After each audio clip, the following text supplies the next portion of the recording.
Following Heraclius, we get an emperor by the name of Leo. He's the third one with that name, so he's Leo the Third. He does a great job of defeating enemies. At one point in 717, he's actually faced by Arabs to the east, Avars to the west, Bulgarians to the north, and he's able to defeat all of them. Over the next 10 years or so, he's able to rebuild the areas that had been ruined by war. He strengthens the theme system. He reforms the law again and actually makes it a much less drastic and draconian law than it used to be. But what he is known for the most is what's called the iconoclastic controversy. Okay, so iconoclasm, if you look at the root of it, it's icon. It is an image of something. And if you think about what different churches look like, you might know that some are a lot more decorated and have a lot more statues and a lot more images than others. And the Catholic Church is one of those that has lots of different images. And one interpretation, beautiful statues, beautiful stained glass windows, those types of things. And one reason you might have those types of things in your church is to say, this is a place that we come and we worship, and these things are beautiful and they're expensive and we've poured lots of money into it, so they're really important for us.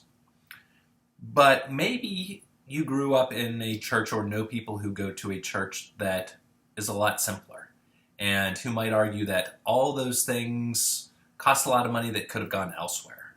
Or maybe they're distracting and they cause you to focus on those things rather than what's important.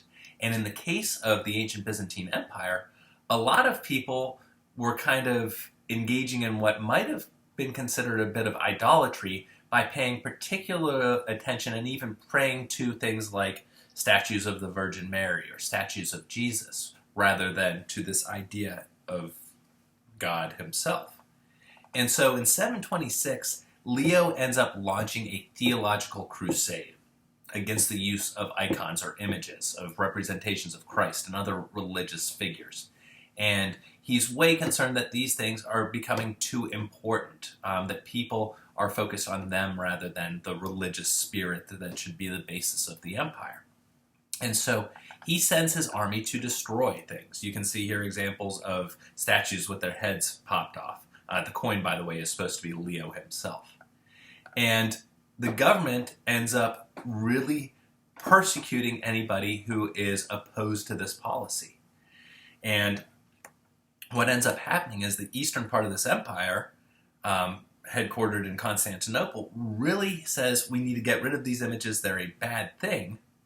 But the guy who is the bishop in Rome, at this point it's Gregory II, says that's bad, right? That he thinks that these images and statues and windows are all things that aid in the worship. And so in a small way, the difference is, do you have statues in your church or not? But in a larger way, the difference is now you get a split between who's most important and whose ideas do you follow. Do you follow what's going on in Rome and Pope Gregory?